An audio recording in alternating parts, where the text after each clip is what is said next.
Hi guys, mga tugang! Alam po ba ninyo kung ano ang aking ulam na kinakain ngayon? Mga tugang, iniimbitahan ko po kayong manood sa videong ito. Salamat!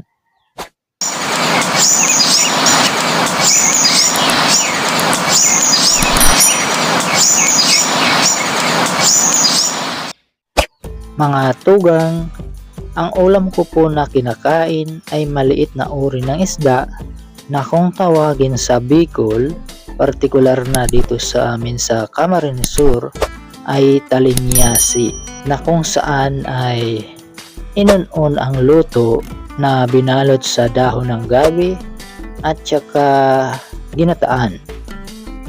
Alam po ba ninyo, according sa aking nabasa na pag-aaral o research, ang maliliit na isda na madalas nating ulamin tulad ng dilis, tamban na maliliit at pati na rin tuyo ay punong-puno ng sustansya at nutrisyong taglay na maibibigay para sa ating kalusugan.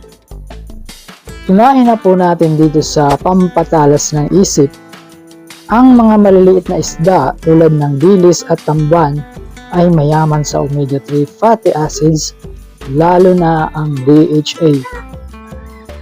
Alam naman po natin na ang DHA ay tumutulong para sa mas malinaw na pag-iisip, magandang memorya at mas healthy na brain function.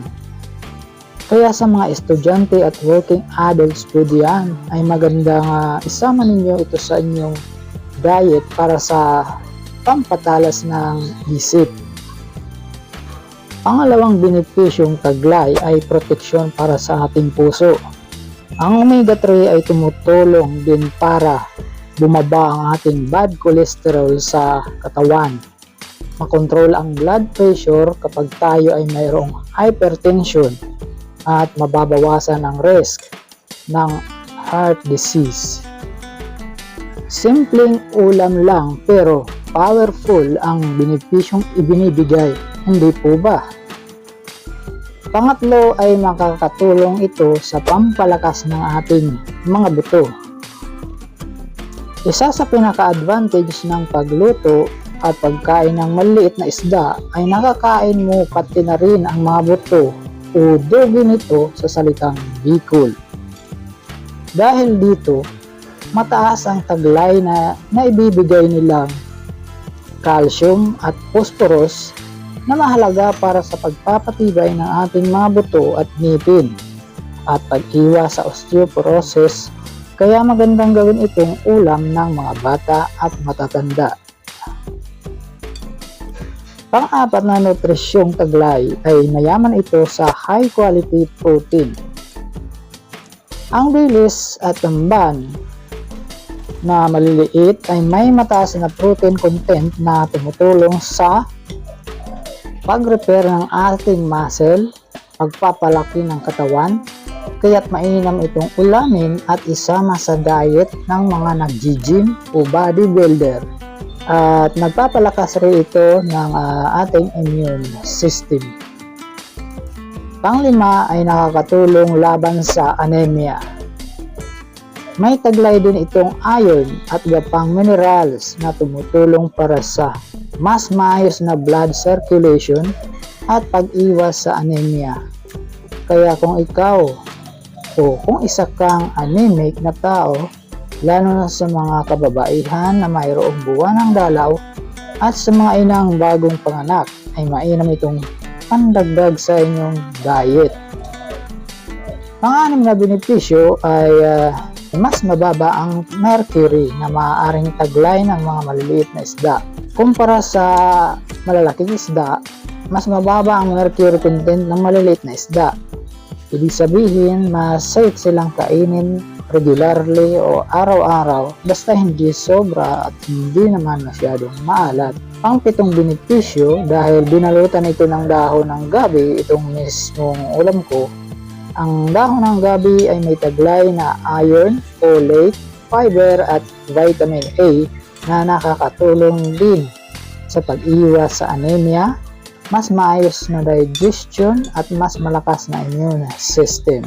At syempre dahil luto sa gata o ginataan ang ulam kong inunon o paksiw na talinyasi, ay mayroon itong bigay na healthy fats na nagbibigay ng energy o energy boost. So balit lagi natin tatandaan, iwasan ng sobrang alat lalo na sa tuyo. Dahil alam naman natin na masama ito sa ating kidney. Mas healthy pa rin kasi kung paksiw o itong may sabaw o ginataan ang ating inuulam. Katulad nitong aking ulam ngayon na inuun na talinyasi kaysa deep fried palagi tulad ng inukoy na dilis.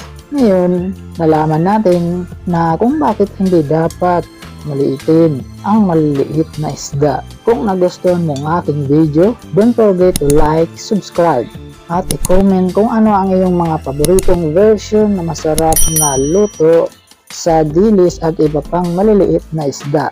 Mga tugang, ating nalaman kung gaano kasustansya ang isang maliit na isda na tinatawag na dilis o talinyasi. Kaya't hindi po ba mas mainam na alam natin ang nutrisyong ibinibigay ng bawat ating mga kinakain sa araw-araw para maging healthy tayo at napupunan ang mga kakulangan ng bitamina, mineral sa ating katawan na nagbibigay lakas at para hindi tayo madaling dapuan ng mga sakit. Sa inyong lugar, ano po ba ang tawag sa ganitong uri ng maliliit na isda maliban sa dilis? Dito po kasi sa aming barangay sa Camarines Sur, ang tawag sa kinakain ko ngayon ay inunon na talinyasi. Ito yung mga maliliit na baby tamban.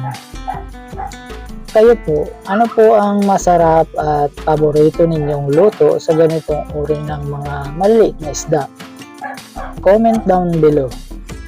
Kasi alam ko, every other places ay may iba't ibang version o paraan ng pagluluto nito. Balikan po natin ang mga nutritional value na aking ibinahagi kanina tungkol sa aking ulam na kinain. Napag-alaman natin na mayaman para ang mga maliliit na isdang ito sa mineral na calcium at phosphorus. Dahil sa mga buto nito nakapaloob o matatagpuan mismo ang mga nasabing mineral. Kaya huwag nating didmahin ang maliliit na isdang ito dahil makakatipid tayo sa pagbili ng gatas. Hindi po ba?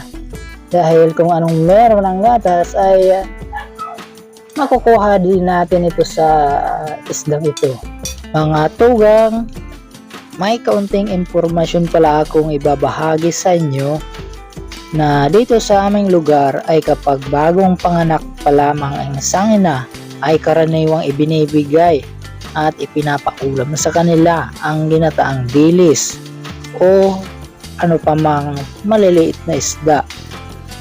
Dahil nagpaparami ito ng gatas ng isang ina at nagpapanumbalik ng dugo ng mga nawala noong nanganak sila. At iyan sa ngayon ang naibahagi kong impormasyon sa inyo mga tugang hanggang sa susunod nating ulam na tatalakayin dito sa Agribuhay Probinsya featuring common nutritious dishes in the province at nag-iiwan ng kasabihang to eat is to believe. Salamat!